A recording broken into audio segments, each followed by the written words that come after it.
Hello folks, welcome to another episode of that Gang Stalking Show.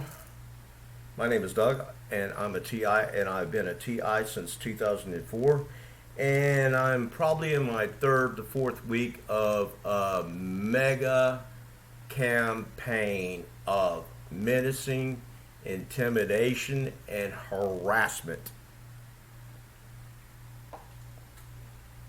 I'm going to share with you a few things, and I'm going to make this a video very brief. If you're wondering about the poor quality of the video, well, let me tell you why.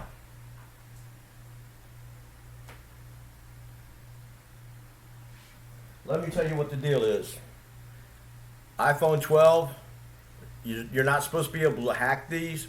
I bought the iPhone 12 because I needed a fast phone with plenty of RAM and a fast CPU, and this is the fastest thing on the market. I paid $850 and it's now paperweight because it's hacked. I've got photos and videos that will show up in my camera, but when I offload them or transfer them, the DCIM file to the computer, either Linux or Windows, it won't transfer. It'll transfer the non-important videos that I could care less if I lose, and it's rewriting the folder with a different numerical value ending in an underscore. It's never done that. So I've been hacked with NSA technology because I called iPhone and they go, you can't hack this. And this is not the first time I've been hacked with NSA technology, and by that I mean I have actually been hacked with my computer not connected to the internet by an Ethernet cable or by the Wi-Fi switch over here, with my router unplugged and with my cable modem unplugged. I would spend 45 minutes wiping down the hard drive, checking the hard drive to see if it had any malicious code on it, partitioning the hard drive, installing Windows 7 at the time in 2015, and then inputting all the values that I wanted to create personalized firewall settings, closing about 30 ports. Well, after doing this about 20 or 30 times, I noticed that every time I'd go online, they would just disappear one by one by one by one. Like a line of code you'd see in a movie, the code just disappeared. Well, I said, well, what would happen if I just unplug my Wi-Fi, unplug my modem, and don't connect it any way to the internet?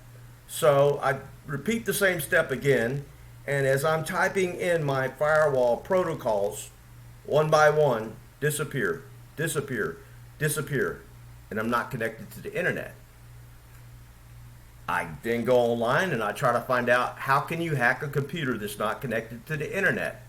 I found an article, just one, this is 2015, stating that the NSA has technology to remotely radio access any computer within an 8-mile radius. So I pack up all my gear, I go to my friend's house way out in the country, 35 miles away. He has no internet, nothing.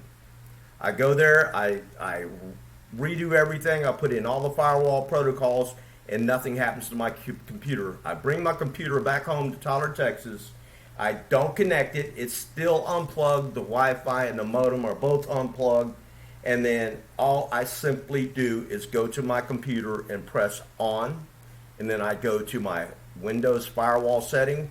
One by one, they all disappear in real time. That, my friends, is NSA technology. Now, is the NSA doing this? I don't think so. I think that we have really good men and women in all branches of government. I think the NSA has some branches and some offices that are doing some really noble things, but I also believe that they have some branches that are doing some very, very malicious things. The thing about it is that this illegal program is comprised of NSA people, FBI, CIA, DOJ, military ops, and other people that came from the dark side. They have all reneged on their pledge to protect and to serve, and they have formed this cabal where this illegal program that we call gang stalking is alive and well, and it's funded by nefarious sources such as drug trafficking, human trafficking, gun sales, and everything else. They have brought people over that are skilled in every facet you could think of: psychology, psychiatry, neuroscientists, behavioral scientists, computer scientists, technicians, just everybody that you need to put a crew together that should be together for the sole purpose of conducting espionage against our enemies. But these people are in a black op program that is not sanctioned by the United States government. It's comprised of a bunch of people from all facets of all these different alphabet agencies, and it's illegal. I have witnessed in my targeting this time more people engaged in it than I've ever seen. I am talking hundreds of people. I found a person about 3 or 4 nights ago who admitted that he's getting paid to do this. I'm not going to get into the story because I've already mentioned it in other videos, but what I want to get to is that he admitted to it, and then a couple of days later, I'm over here on the balcony talking to my neighbor, and I'm telling her about this program, and I'd already explained this illegal program. Now, I've got my phone in my hand. My phone's hacked, and it's like right now, everything that I'm saying in this video, they can hear it. And they could probably hear it anyway besides that, because I'm absolutely positive I'm a victim of also remote neural monitoring. I'm not going to get into that right now. Some of you may be like, oh, that's kind of kooky, but I can tell you a story real quick that will validate it. In 2009, I suffered a severe campaign of harassment. The first time I ever had V2K, and I actually thought I was going crazy, but I wasn't. I was briefly not being harassed, and I took a job after my career in nursing was destroyed working at a Pizza Hut. And while I was working at the Pizza Hut, I had a few songs stuck in my head, like Jeremiah Was a Bullfrog, maybe Smoke on the Water, things like that. And then one old-timey commercial that if you're not at least 50 years old, you've never heard of it, but it's called a Slinky commercial. And it's like a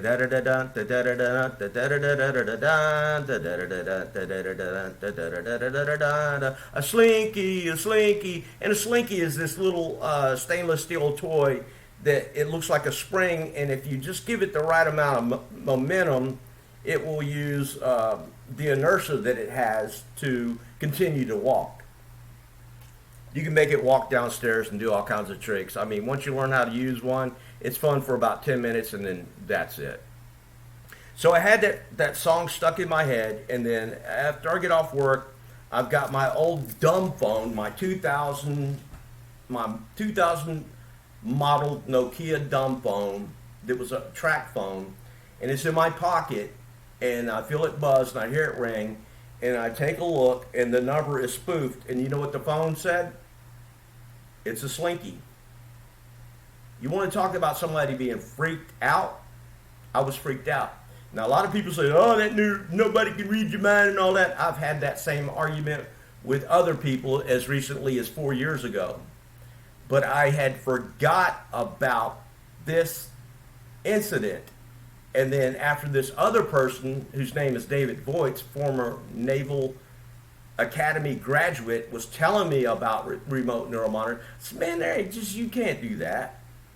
And the argument that I had was so bad that he blocked me on Facebook, because I was basically telling him, this is conspiracy, David. I agree with you on a lot of things, and he just said, block.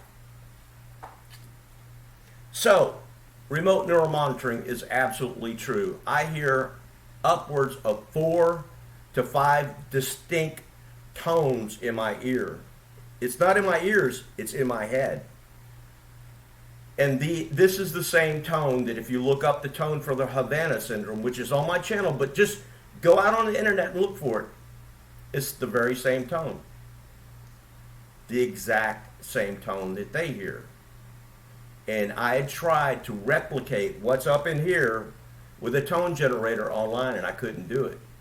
I've actually listened to a lot of audio files of different types of tinnitus, and none of them sounded like exactly what I hear with the Havana syndrome audio file.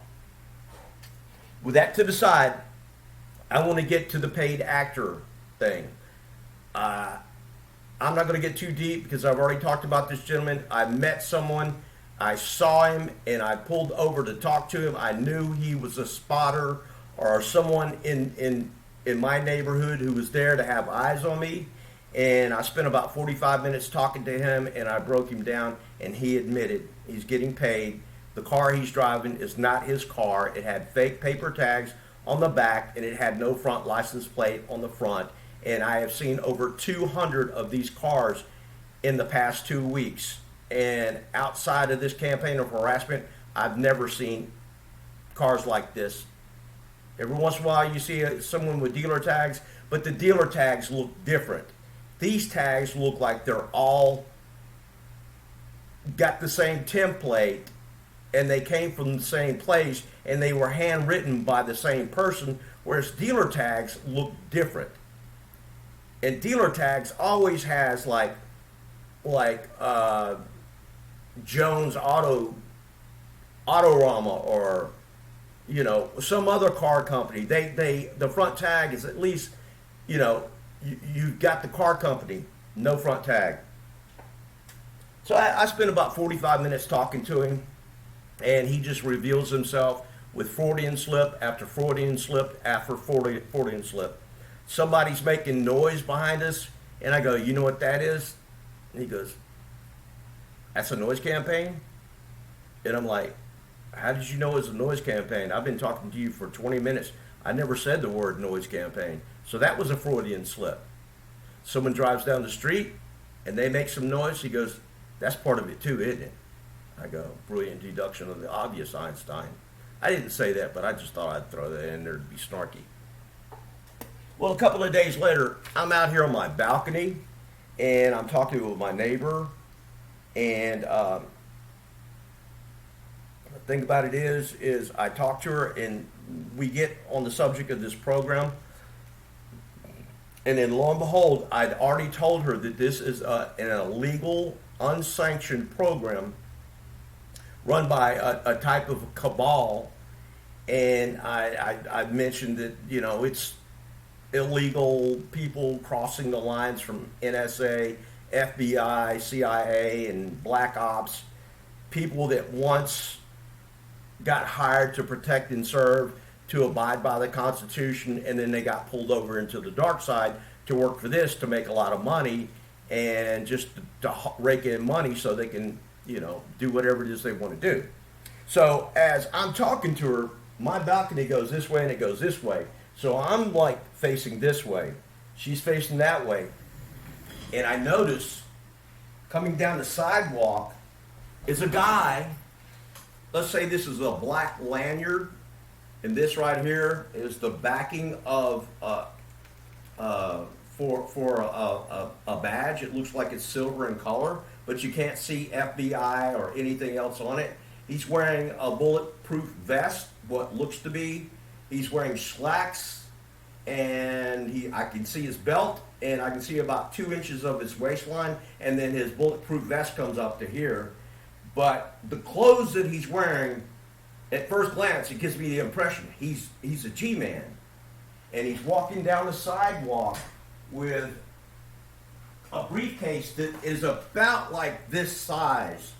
And it looks like a small aluminum flight case that would be carrying not documents, but I don't know, small flight cases like what you put cameras in, you could put a gun in it, things of that nature, stuff that when you carry it around, you don't want the stuff to move around. Musicians use little flight cases and big flight cases to carry their gear in, so do DJ guys. So he's making sure that he's being seen, and what he did was he parked down at the other end, and then he just simply walked down the sidewalk carrying this, his little fake badge, and his $50 flak jacket, which he probably got off eBay. He didn't get it. But the organization got it for him. My screen went blank. I want to turn my screen back on, so bear with me.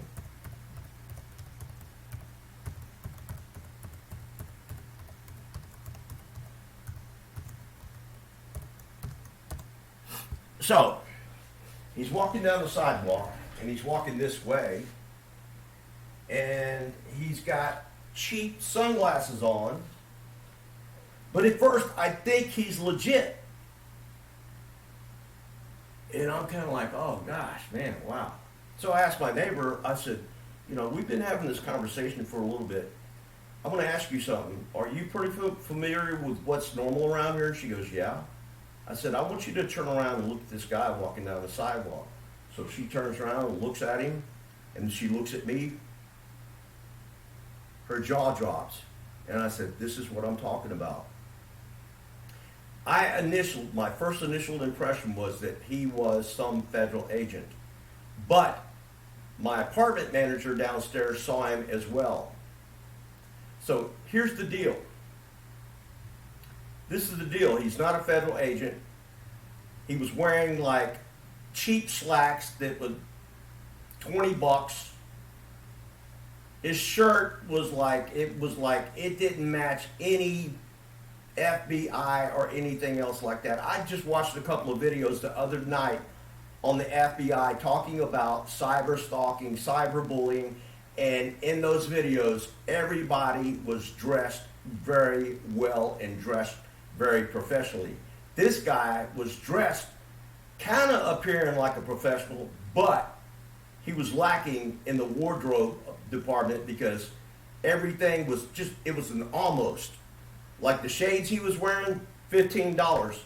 If you see a GMan anywhere, anytime, and they got shades on, they're Ray-Bans. They make good money. They make good money, and they make sure they get tactical type shades, UV, photosensitivity, and all that kind of stuff. They always dress very well, and the clothes that they wear, it's all color coordinated. His vest didn't say FBI anywhere. His badge didn't say FBI. Nothing on him identified him as a law enforcement agency. On his belt, there was no sidearm, there was no handcuffs, nothing. I told a friend about this today, and he said, well, maybe he was packing over here. I go, dude, he had this much area of his belly, and I could see his belt, and there was nothing. And I can tell you this, GMan, FBI, they don't go around packing like that. That's in the movies. If you're on official business, you're not going to pack down here and take a chance of your weapon discharge. Nobody's going to wear their sidearm like that. I talked to that girl the next day. She goes, what if he was a bounty hunter? Bounty hunters, what they do is they have handcuffs and tasers. And also on their uniform somewhere, it's like Dog the Bounty Hunter. He's going to advertise his services. When I see bounty hunters in the community, taser, 2 sets of handcuffs, and it's like DJ's bounty hunter service. So this guy was a paid actor, just like the other guy was a paid actor, and they send these people into the community at a moment's notice, and they all may be staying at a motel where they've got whatever gear they need to play the part, whatever clothing they need to play the part, whatever if you need a bag to play the part, whatever they need, they've got supplies on hand. So when they get dispatched to go run a little skit and do some street theater, they can go out there and make an impression that is to scare the willies out of you. What I'm trying to tell you is that these people are paid actors. Don't get mad at them. They don't even know who you are, and they probably have a little bit of information about you, such as what you look like and where you might be, and what they can say to you and what they can't. Don't get mad at them, because they're not the ones setting you up. They don't even know they're harassing you. They're just giving a little bit of information. They get hired to do these jobs. And like that paid actor that I talked to the other night, he came all the way from Houston, Texas to Tyler, Texas, which is over a 2-hour drive just to come here, get a motel, get a loaner car with a fake paper tag, no front license plate, and his mission was to post up somewhere for 8 hours for the night. They give him per diem, gift cards, and everything else. Forget ever getting mad at these people anymore. Just forget it, because they don't know you, and they're not orchestrating anything. They just answer an ad in the paper, or they answer an ad online for paid actors. And I looked recently, I couldn't find any, but like a year ago, I was finding these ads all over Indeed, Monster, and everything else. Get paid like $80 a day, $100 a day. It's paid actors, and it wouldn't really say what you did, but it's more or less you get paid to show up somewhere and just do something. And whatever that something is, you don't know. But the thing about it is, they're not like actors like that went to acting school. That's just the title of the job. They're not trained actors. That kid that I found over at Taco Bell that I grilled for 45 minutes that had those Freudian slips, had he been a paid actor, I mean a really good actor, I wouldn't have been able to crack him. But I cracked him like an egg. He admitted things to me that he didn't want to admit. And like Joe Biden says, folks, they told me I shouldn't be taking any more questions and I should be leaving. That's a Freudian slip. He was told, Joe, after the interview is over, or after you say what you got to say, just thank you, folks, God bless the troops, and walk off the stage. But with his mental faculties not being what they need to be, that's not what's happening. And people have Freudian slips when you grill them, especially like people who, I've watched these documentaries where law enforcement are interrogating people who are lying, and they catch them lying because they keep changing things up and having slips. So that's basically what this video is about. If I've got a PayPal account, I'm asking for donations. Something else I'm going to talk to really briefly is that my car was hit, and it's probably totaled, and it was probably done on purpose, because the lady that hit me, she was parked 30 feet over here at a stop sign. I was parked here at a stop sign, and on the other side of me, which is a double yellow line, there's 40 feet of real estate. All she had to do is just take her normal left turn radius and get on down the road. But what does she do? She gets about 10 miles an hour and she just drives into my vehicle. She destroyed my vehicle. And something to add to that, I've been getting a lot of street theater, with cars being broken down and cars being towed off. I don't want to get into that because I know it sounds crazy. It's 50-50 one way or the other. But I will tell you this, a week ago when I was working late one night, I saw a tow truck make a big deal about picking up this car on the side of the road. My GPS is hacked. And then that same tow truck tows that car down my main road as I'm pulling up and parking. And I can tell you, after living here for 31 years, there's no towing places anywhere up and down this road or on this side of town. They're all over there on the other side of town. So they were like telling me, we're going to take out your vehicle. I can't say that with 100% certainty, because if I were to say with 100% certainty, it would sound delusional, and I don't want to sound delusional. I'm just telling you what I saw and now what has happened. This lady intentionally smacked into my car and she destroyed it. They did this to disrupt my income because I rely on my car to make an income. They've hacked my phone. I can no longer make videos on my phone anymore. That's why you see the bad clarity on this video. It's because I can't make any videos anymore because I can't transfer the videos from the phone to the computer. I was on the phone today making a call to a nurse to get a prescription refilled, and the call was disconnected at least 5 times. And on a couple of occasions when we reconnected, I could hear people talking in the background. And I actually asked her, "Are you at a call center or something?" She goes, "No, I'm here in my apartment. I'm by myself." I go, "Okay." And I could hear these people talking in the background before they just keep disconnecting the call. And what they're trying to do is to interrupt my, I don't know what you call it, my continuum of care. So they're going to try to do whatever they can to interfere with my health care as well, because I'm having problems with my blood pressure due to facial pain.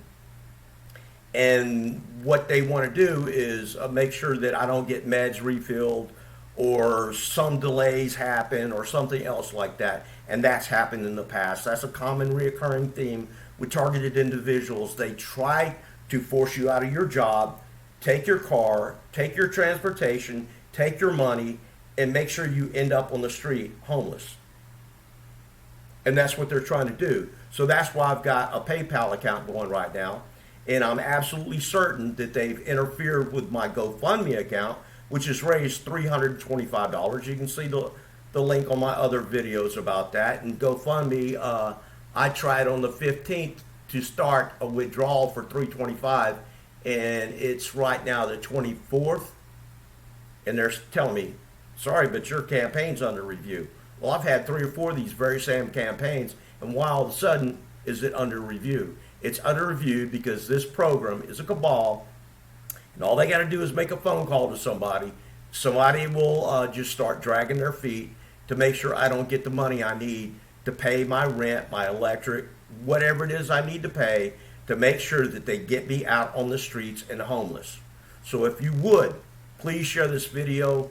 There's a PayPal link in the description. There's a PayPal link on the main page where it says That Gang Stalking Show.